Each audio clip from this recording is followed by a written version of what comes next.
The following video contains spoilers and plot points to a film you have or have not seen.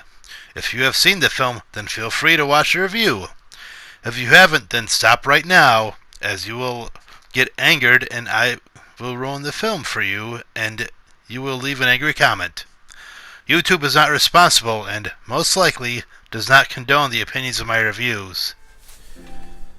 Hey guys, it's James. My throat's doing a little better, so I thought I'd get back on to doing that spoiler-filled review of Guardians of the Galaxy Volume 2 I didn't get to last week. So, I gave it a 3.8 out of 4. It was very, very good. It wasn't perfect, but, it's probably just a little touch under the first one, but I'm not saying it's a bad movie at all. Might be the best movie I've seen this year so far. And it's more a personal film. I thought the themes about family kind of drove it home with Star-Lord discovering his father. It was as a lie, not only a lie, but his father was seeking him out. His father was Kurt Russell, plays Ego, who you find out down the line is a living planet, but he can take on a lesser life form because he needs to. He felt the need to procreate to create a second version of himself for a plan down the line. The Nebula Gamora relationship is fleshed out a bit. It's not just that they're a rivalry, but there's a love because of the rivalry. Nebula let Gamora win because she was her sister and she left her and whatnot. Even though every time she lost, she had something altered on her, and Gamora didn't understand why that had to happen. Rocket is a person who he didn't want. He's the way I wanted. He's the only life form of his in the universe, he feels, so he's not so keen on feeling a sense of belonging that everyone else seems to. And it's only eventually later on when he's captured with Yandu that he has a look in a mirror that both him and Yandu both have this sort of sense of belonging, more or less, but they don't want to accept it, and this sense of responsibility they didn't want to accept. Yandu has an enormous character arc in it. It makes the first movie that much better when you find out down the line that he kind of realizes that he was Peter Quill's foster father throughout all the years. So let's get into the plot really quick so I can explain this stuff a little bit more. The villains you've seen in the trailers, they're not really the villains. They're more the antagonists to get the action going as the Guardians go to their planet to stop an interdimensional creature from stealing the batteries that power up their buildings and whatnot. So and then Rocket steals the batteries, so the Sovereign chases them. And this causes Peter and Rocket to have a quarrel on who's the best pilot and whatnot, who's better, which causes the ship to crash and whatnot.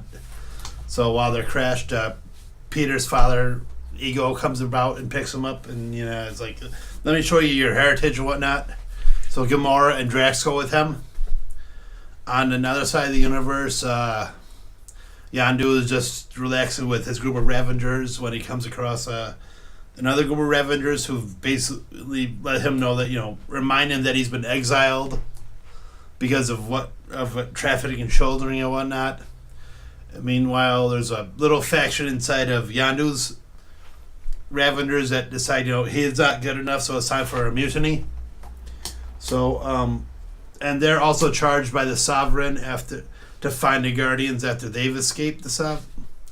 So as Peter finds out more about him through Ego and whatnot, he finds out he's a celestial being that he can use power from the planet that Ego lives on, that that he's and whatnot, and you find out down the line that Ego brought Peter there to use him to start up a new race of Celestials, a new group of living planets, Earth being one of them.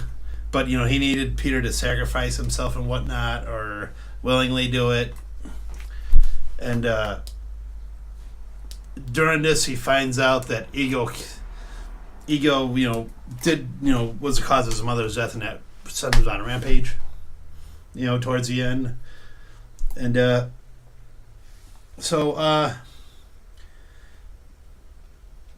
yes, it's more about relationships than the action. Obviously, when Yondu finds out that Peter goes to Ego, it's just, I gotta get him. He's in trouble. Da da da.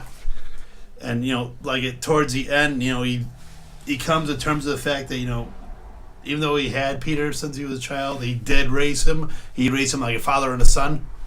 And Peter realized that too. It's a beautiful moment towards the end when Yondu sacrifices himself to get Peter off of the dying Ego planet, and he's like, it's just a touching moment when they both realize, what all the years meant to them, and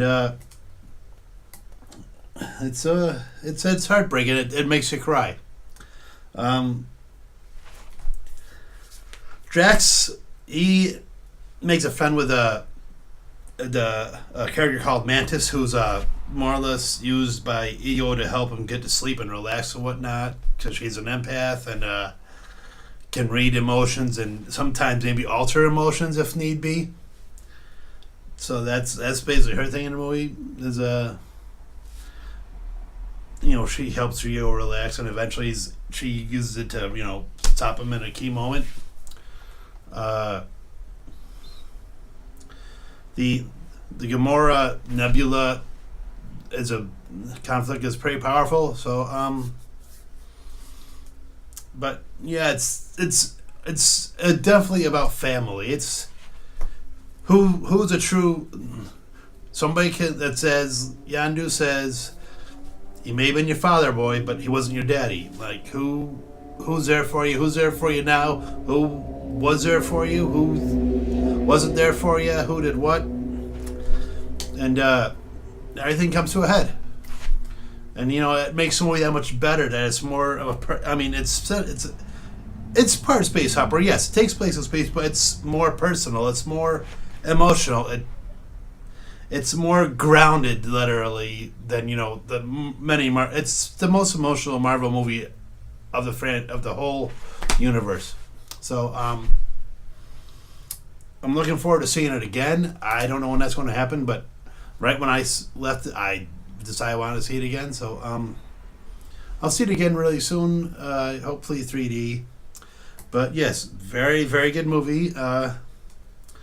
Maybe the spoiler, if you've seen it, then you know what it, obviously you had to see it, otherwise you don't be watching this. So but if you didn't, I would highly recommend that you've seen it. So thank you guys for watching, and we'll see about doing another spoiler video down the line.